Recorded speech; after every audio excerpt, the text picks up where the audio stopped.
Bulletin देख रहे हैं आप। मैं हूं शुभे मिश्रा, आपके साथ बुलेटिन की शुरुआत करेंगे बड़ी खबर के साथ। राजधानी रांची की हरमू बाजार में पार्किंग विवाद में हुए बवाल के बाद स्थिति फिलहाल शांत जरूर है, लेकिन एहतियातन पूरे बाजार में पुलिस बल की तैनाती की गई है। दुकानें बंद कर दी गई है। मारपीट की घटना से आक्रोशित दुकानदार दोषियों पर कार्रवाई की मांग कर रहे हैं। आपको बता दें कि कल रात बाइक और स्कूटी में टक्कर के बाद जमकर हंगामा हुआ, मारपीट तक बात पहुंच गई। मारपीट में कुछ लोग जख्मी हो गए, जिसके बाद दोनों पक्ष थाने पहुंचे और काफी वक्त तक थाने में ही मौजूद रहे। और इतना ही नहीं, थाने से निकलने के बाद फिर से दोनों पक्ष के बीच आपस में लड़ाई झगड़े हुए। दोनों ही पक्ष आपस में भिड़ गए। पुलिस को मामला शांत कराने के लिए लाठी चार्ज करनी पड़ी थी। अपने घर परिवार को खबर करके 10-15 लड़का आया, हम मारना स्टार्ट किया। हम लोग दौड़े, फिर उसको शांत करके भेज दिया। उस समय तक ठीक था। 3 बार आया लोग कि कौन पैसा मांग रहा था, कौन ले रहा था। हम लोग उसको चाबी भी दिवा दिए, कोई दिक्कत नहीं, जाओ भाई पैसा मान दो ना, जाओ यहाँ से, शांति रहो। लेकिन उसके बाद उस एक औरत मोटी ऐसा है, उस सबको लेके आई दोबारा, चौथा बार। फिर हम लोग अपने अपने दुकान में चले गए। कोई वहाँ खड़ा तो है नहीं। अब एक लड़का जो आशीष स्टूडियो का काउंटर के अंदर काम कर रहा था, ये 10-15 उसको कालर धर के घींचा काउंटर के साथ रोड में, हम मारना स्टार्ट किया। तब हम लोग दुकान को दार से चारी ओर से दौड़े। दौड़ने के बाद वो लोग के हाथ में सबके, कोई के रड है, कोई के लाठी है, कोई के बेल्ट लिया है, कोई मुर्गा मछली क्या काटने वाला हथियार है, सब लेके एक बार धावा बोल दिया।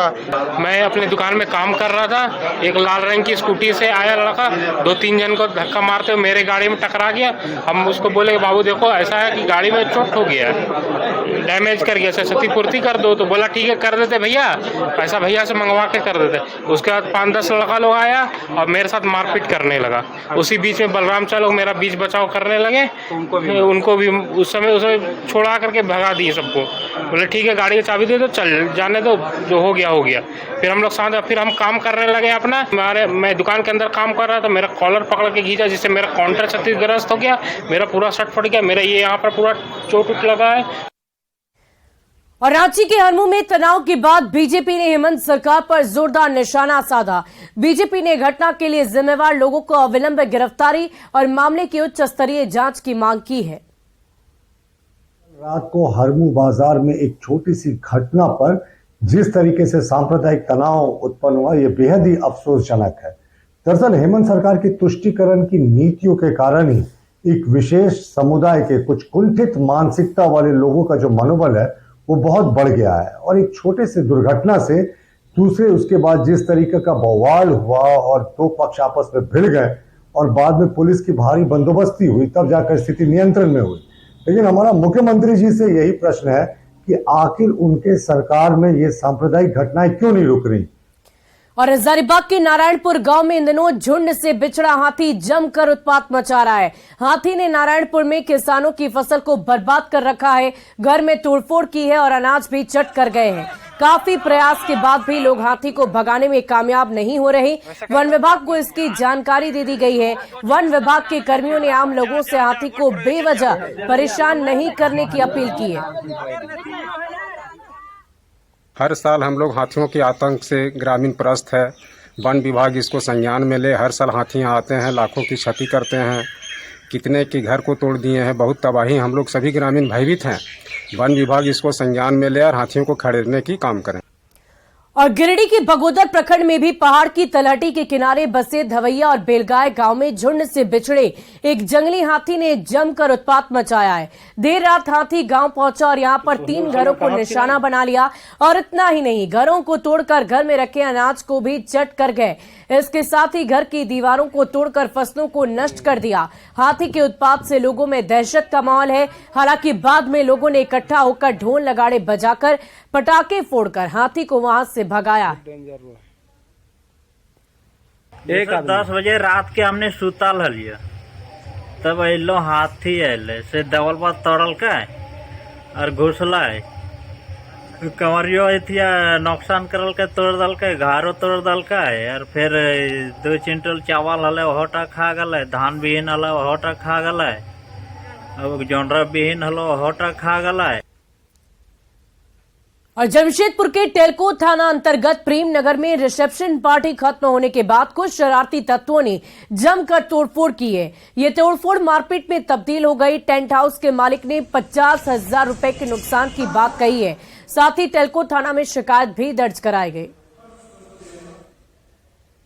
पार्टी था तो कल तो पार्टी से अशांतिपूर्वक हो गया है, तो कल 12 बजे के बाद पार्टी खत्म हो गया। 1-2 बजे कुछ लड़का लोगों ने आके मेरा सामान का पूरा तोड़फोड़ कर दिया।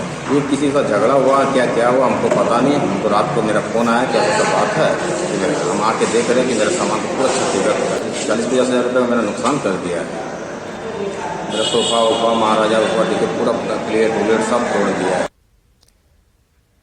और दिवंगत शिक्षा मंत्री जगन्नाथ महतो की पत्नी बेबी देवी कल यानी कि 3 जुलाई को मंत्री पद की शपथ लेंगी। कल राजभवन के दरबार हॉल में दोपहर 12:30 बजे शपथ ग्रहण समारोह होगा, जिसमें राज्यपाल सीपी राधाकृष्णन उन्हें पद और गोपनीयता की शपथ दिलाएंगे। इस दौरान सीएम हेमंत सोरेन भी मौजूद रहेंगे। बिना निर्वाचन के मंत्री बनने पर बेबी देवी को 6 महीने भीतर विधानसभा चुनाव में जीत दर्ज करनी होगी। बेबी देवी से बातचीत की हमारे संवाददाता मृत्युंजय कुमार ने। डुमरी से लगातार 4 बार विधायक रहे स्वर्गीय जगन्नाथ महतो की धर्मपत्नी बेबी देवी आज हमारे साथ हैं, क्योंकि झारखंड में पहली बार ऐसा होने जा रहा है कि कुर्मी समाज की कोई महिला इस राज्य की मंत्री बनने वाली हैं। हम सीधे इनसे बात करते हैं कि आखिर किस तरह सोचती हैं और क्या इनका लक्ष्य है, क्योंकि ये ग्रामीण महिलाएं हैं। धनबाद इनका मायका हुआ, बोकारो इनका ससुराल हुआ। इनसे हम खोट्ठा में ही बात करते हैं कि आखिर किस तरह ये सोचती है। एक चीज बताओ, किरखम तोहर काम करे अभी उठा तभी कहना ऐसा कही अभी देवथिन तब तोरा गुरुजी तोरा काल मंत्री बनाए तो सूचना आई गई तो किरखम की करब है कि मन पे सोची रखल जे बाबा के आदेश है, हेमंत सोरेन के आदेश है, देंगे तो होगी, बोलेंगे तो करेंगे। अभी आप जैसे मान लीजिए क्षेत्र में जाते हैं, क्या सोचते हैं? गांव घर जा रहे हैं, लोग क्या बोलते हैं? मंत्री जी तो बहुत काम किए हैं, लोगों के दिल में बसे हुए हैं। आपको चुनाव में भी जाना है, तो क्या बोलते हैं लोग? कभी हम सोचते हैं, अभी नहीं कर सकते हैं। तो एक चीज बताइए, क्षेत्र में क्या क्या ऐसा काम है जो करके कि आपको पता है? डिग्री कॉलेज, देवी कॉलेज बनाए हैं और गरीब के पैसा वैसा सब देते हैं, सहयोग करते हैं। स्कूल में साइकिल बांटे हैं और कपड़ा सब देते हैं। मतलब उसी काम को आप आगे बढ़ाइएगा ना। देखिए, पहली बार इनको मंत्री बनाया जा रहा है, घरेलू महिला है, उसीलिए इनको थोड़े से जरूर हिचक होगी, क्योंकि कैमरे के सामने आज तक आई नहीं है। लेकिन इनका सीधा सीधा कहना है, ऑफ द कैमरा वो बात करती है। उनका कहना है कि जो भी अधूरे सपने जगन्नाथ महतो के हैं, उसको पूरे परिवार के साथ, क्षेत्र की जनता के साथ मिलकर पूरा करने का काम करेंगे। मृत्युंजय कुमार, न्यूज़ 18, बोकारो। और पलामू के आदिवासी बहुल रामगढ़ प्रखंड में प्राथमिक स्वास्थ्य केंद्र के स्वास्थ्यकर्मी और मरीज दोनों ही दहशत में रहते हैं। स्वास्थ्य केंद्र का भवन पूरी तरह से जर्जर हो चुका है, छत टूट कर गिर रहे हैं, मरीज डर से एडमिट नहीं हो पाते हैं। अस्पताल में पानी एकत्रित हो जाता है, जिस कारण सांप बिच्छू अस्पताल में नजर आने लगते हैं। अस्पताल की बदतर स्थिति का जायजा लिया संवाददाता नीलकमल ने। पलामू जिले के सुदूर प्रखंड रामगढ़ प्रखंड के प्राथमिक स्वास्थ्य केंद्र की, जहां पे जो भी यहाँ पे स्टाफ है वो डर के साए में यहाँ पे काम करने को मजबूर है। ये प्राथमिक स्वास्थ्य केंद्र रामगढ़ है, जहां आपको मैं तस्वीर दिखाने की कोशिश करूंगा कि ये जर्जर भवन में इसका संचालन हो रहा है। आप तस्वीरों में देख सकते हैं कि इसकी जो छतें हैं वो पूरी तरह से जर्जर हो चुकी है, छड़े जो है वो दिखाई दे रही है। और अभी फिलहाल बारिश के दिन शुरुआत हो गई है। ऐसे में जब बारिश होती है तो पानी भी चूने लगता है और ये पूरा कमरा में पानी भर जाता है, जिससे कि यहाँ के जो स्टाफ हैं उन्हें काफी परेशानी होती है और वो दहशत में यहाँ पे काम करने को मजबूर है। चूंकि हेलमेट लगा के ही बैठना पड़ेगा, इसलिए कि हम एक दिन झाड़ू कर रहे थे और इसी जगह हम खड़ा हुए और ये वाला मेरा सिर में लग गया। अभी भी उसका क्या बोलेंगे, जो कट गया था उसका चिन्ह अभी भी क्या कह रहेगा, खुद मर जाएगा। वो तो जान, आपको भी डर बना हुआ है। स्टाफ डॉक्टर सबको अपना जान हथेली पे लेके इलाज करता है, कब छत गिर जाएगा पता नहीं, ये चीज ध्यान देना चाहिए। हमेशा रहता है कि कभी छत गिर जाए, कब गिर जाए कोई पता नहीं है। कभी मरीज के साथ भी हो सकता है, कभी स्टाफ के साथ भी हो सकता है। यही स्थिति है यहाँ की। तो यहाँ की स्वास्थ्य व्यवस्था है, इससे आप सहज अंदाजा लगा सकते हैं कि उन्हें क्या स्वास्थ्य सुविधाएं यहाँ मिल पाती होगी। नीलकमल, न्यूज़ 18, पलामू। और खबर धनबाद से, जहां चिरकुंडा नगर परिषद की वार्ड संख्या 9 में इन दिनों लोग भारी परेशानी का सामना कर रहे हैं। हल्की सी बारिश होने पर लोगों के घरों में नाली का गंदा पानी घुस जा रहा है। आए दिन चाहे छोटे बच्चे हों या बुजुर्ग नाली में गिर जाते हैं। नगर परिषद होल्डिंग टैक्स सहित अन्य शुल्क वार्ड के लोगों से जरूर ले रहा, लेकिन मूलभूत सुविधाओं को देने में विफल है। लोगों ने नगर परिषद के अधिकारियों को चेतावनी दी है, अगर जल्द नाले का निर्माण कार्य नहीं किया गया तो लोग धरने पर बैठेंगे। नाली नहीं दिए है, सब जगह का नाली बन गया, लेकिन यहाँ पर का नाली नहीं हुआ है। क्या दिक्कत है, बच्चा गिर रहा है, बड़ा आदमी गिर रहा है, सगरो हो गया नाली, लेकिन यहाँ पर का नहीं हुआ। कम है सर, देखिए पानी ढूक रहा है घर में, छोटा छोटा बाल बच्चा है। क्षेत्र का वार्ड नंबर 9 का मामला है। 6 महीना पहले टेंडर हो चुका है, लेकिन संवेदक का लापरवाही की वजह से अभी तक काम नहीं हुआ है। यहाँ पे आम जनता परेशान है। आज देखिए कल बारिश हुआ, पूरा गंदा पानी नाली का घर में चला गया है। अगर हम लोग 10 दिन के अंदर ये नाला का काम शुरू नहीं होता है तो नगर परिषद के गेट पर हम लोग धरना प्रदर्शन करेंगे। और जमशेदपुर के परसुडी क्षेत्र की स्थिति दिन प्रतिदिन बद से बदतर होती जा रही है। लोगों का जीना दुश्वार हो गया है। नाले का पानी 150 घरों में घुस चुका है। हालांकि न्यूज़ 18 पर इस खबर को प्रमुखता से दिखाए जाने के बाद इस खबर का असर हुआ और जिला प्रशासन की नींद खुल गई।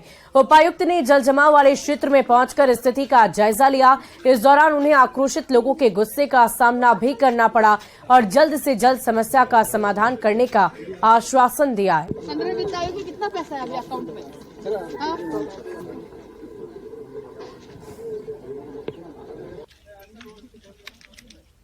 जमशेदपुर के परसुडी मुंशी मोहल्ला मगदपुर, जहाँ बीते 7 दिनों से यहाँ पर जल जमाव है। नाला का पानी जो है पूरी तरह यहाँ पर घरों में प्रवेश कर रहा है। लोग परेशान है, हताश है।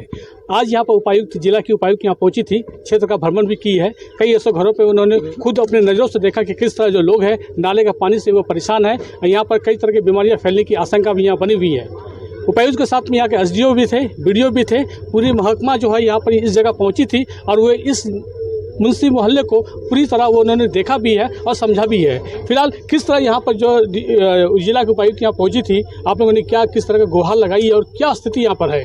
देखिए, यहाँ स्थिति तो भयावह है। पिछले कितने दिनों से हम लोग प्रयास कर रहे हैं कि पानी का बहाव जो है वो कम हो और पानी निकला जाए, लेकिन जिसको ने भी ट्राई कर लिया, रेलवे ने भी ट्राई कर लिया, लेकिन इसका कुछ निष्कासन निकल नहीं रहा है। तो आज बहुत अच्छा लगा कि DC मैम आए, SDO सर भी आए, निरीक्षण किया उन्होंने। पशु वाला जो भी विभाग था सभी को हमारे सामने ही फ़ोन किया, सबको फ़ोन करके बात की उनसे और उनसे कहिए तत्काल तुरंत जो सोल्यूशन हो सकता है इसका वो करने के लिए। प्लस यहाँ के जो जनमानस है उनसे भी अनुरोध की उन्होंने कि जो कचरा ये है ये एक दिन का कचरा नहीं है, ये काफ़ी दिनों का कचरा है जो आज जाके हम लोग को समस्या का झेलन पड़ा। वो कहते हैं ना कर्मा रिटर्न्स, वही वाला हाल हुआ। आज हमारे कर्म ही अगर हम लोग कचरा कहीं एक सही जगह पे फेंकेंगे तो मुझे नहीं लगता ये प्रॉब्लम कहीं आएगा। समस्या का समाधान होगा। जिला के उपायुक्त ने भी इन्हें भरोसा दिलाया, आश्वासन दिलाया है। फिलहाल स्थिति अभी वही की है, जस की तस बनी हुई है। लोग परेशान है, हताश है और इस गंदे पानी से वे कई तरह की बीमारियाँ फैलने की आशंका भी बनी हुई है। रंजन कुमार, न्यूज़ 18 जमशेदपुर। कि विगत 10 दिनों से ये नाला जाम है और मैं इस क्षेत्र का जिला परिषद हूँ और उपाध्यक्ष हूँ इस पूर्वी सिंहभूम का। मैं DC मैडम से आग्रह किया कि मैडम यहाँ की स्थिति काफ़ी भयावह है। और पलामू के हुसैनाबाद में नवोदय विद्यालय के निर्माण कार्य पर हुसैनाबाद प्रखंड प्रमुख राजकुमारी देवी ने घटिया निर्माण कार्य होने का आरोप लगाया है। निर्माण कार्य की शिकायत मिलने पर निर्माण स्थल पहुंची प्रखंड प्रमुख राजकुमारी देवी ने कहा कि गुणवत्तापूर्ण कार्य नहीं हो रहा है और यही वजह है कि अभी भवन बनकर तैयार है।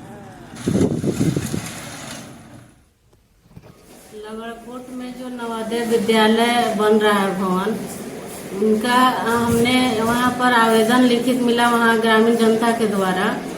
तो हमने वहाँ पर गए तो देखे कि जितना भी जोड़ैया हो रहा है डस्ट से ही हो रहा है और सड़क जो बन रहा है वो भी डस्ट से ही बन रहा है। बालू का वहाँ साइड पर बालू है ही नहीं था और जो बिल्डिंग बन के तैयार है वो हैंड ओवर भी नहीं हुआ है, उसका बिल्डिंग में दरार आ गया है। और बच्चे को देखते हुए भविष्य के मामला है, उसमें बच्चे लोग पढ़ेंगे आने वाला समय में, तो वहाँ पर कभी भी दुर्घटना घट सकती है। और श्रावणी मेले की शुरुआत कल से होने जा रही है। इसको लेकर बाबा बैद्यनाथ मंदिर में आज भारी संख्या में लोगों की भीड़ देखी गई। आज शिव चतुर्थी है, जिसको लेकर भारी संख्या में श्रद्धालु देवघर के बाबा बैजनाथ धाम मंदिर पहुंचे हैं। बाबा पर जल अर्पण और स्पर्श पूजा कर रहे हैं। श्रावणी मेले के दौरान बैद्यनाथ धाम में स्पर्श पूजा पूरी तरह से बंद रहता है। मौके से और अधिक जानकारी दे रहे हैं न्यूज 18 संवाददाता मनीष दुबे।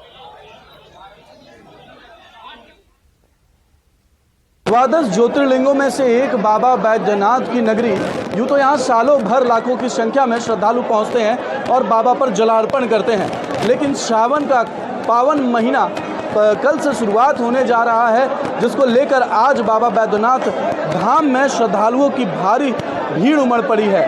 आज के दिन बाबा का स्पर्श पूजा करने के लिए, क्योंकि आज शिव चतुर्थी भी है, जिसको लेकर स्पर्श पूजा करने को लेकर देश के विभिन्न राज्यों से श्रद्धालु आज यहाँ पर पहुँचे हैं और बाबा बैद्यनाथ का जलार्पण कर रहे हैं। आपको बता दें कि कल श्रावणी मेला का उद्घाटन है, उसके बाद देवघर के बाबा बैद्यनाथ मंदिर में अर्घा लग जाएगा, जिसके बाद स्पर्श पूजा आम श्रद्धालुओं के लिए पूरी तरह से बंद हो जाएगा।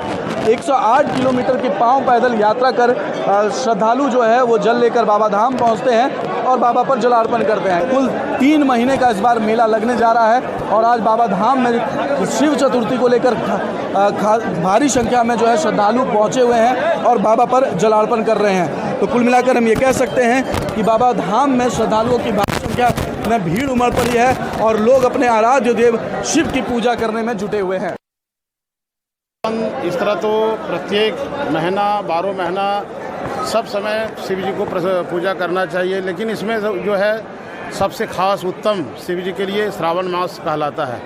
इसमें भक्त गंगा स्नान इसमें भक्त को करना चाहिए, भक्तों को, और कम से कम नमः शिवाय या बोल बम का उच्चारण करते हुए, जय घोष लगाते हुए और जलार्पण करना चाहिए। सिस्टर और मेरे बहनोई साहब आए हैं दिल्ली से स्पेशली बाबाधाम दर्शन करने के लिए। आज की भीड़ देख के लग नहीं रहा कि आज बाबा के दर्शन हो पाएंगे। आज की भीड़ बहुत ज़्यादा है। इतनी श्रद्धा, इतनी अपार श्रद्धा लोगों की है, देख करके ही उनको मंत्रमुग्ध हो जा रहे हैं। और कुछ ही दिन में अब सावन महीने की शुरुआत होने वाली है। इस बार सावन 2 महीने का होने वाला है। दुमका के बासुकीनाथ धाम में भी सावन को लेकर जोर शोर से पूरी तैयारी चल रही है, जिसका जायजा लिया हमारे संवाददाता नितेश कुमार। कुछ ही दिन के बाद सावन महीने की शुरुआत होने वाली है और इस बार का सावन 1 नहीं बल्कि 2 माह का होने जा रहा है। इस वक्त हम मौजूद हैं दुमका के बासुकीनाथ मंदिर में। सावन से कुछ दिन पूर्व ही श्रद्धालु और कांवरियों का जो है आना वो चालू हो गया है। सावन में अधिकतम भीड़ रहती है, इसको लेकर जो है श्रद्धालु अभी से ही यहाँ पर बाबा पर जलार्पण करने और बाबा पर जलाभिषेक करने और उनके एक दर्शन पाने के लिए यहाँ पर लगातार पहुँच रहे हैं। हम आपको यहाँ से तस्वीर दिखा रहे हैं बासुकीनाथ मंदिर का, और सावन से कुछ दिन पूर्व ही यहाँ पर श्रद्धालु अभी बाबा पर जलार्पण करने के लिए पहुंचे हुए। 3 जुलाई को पूर्णिमा है और 4 जुलाई को सावनी मेला का शुरुआत होगा। 3 जुलाई को बाबा के बासुकीनाथ मंदिर में इसका विधिवत उद्घाटन किया जाएगा। और इस वर्ष जो है वो 1 नहीं बल्कि 2 महीने का इस बार सावन है। ये संयोग 19 वर्ष के बाद लग रहा है। इससे पहले जो है 2004 में ये संयोग बना था और इस बार जो है 19 वर्षों के बाद इस बार जो 2 महीने का सावन होने जा रहा है। कहीं ना कहीं जो तैयारियां हैं वो बासुकीनाथ में पुख्ता कर ली गई हैं। इस बार का सावन बेहद ही खास होने जा रहा है, क्योंकि इस वर्ष भगवान भोलेनाथ 2 महीने विराजमान रहेंगे।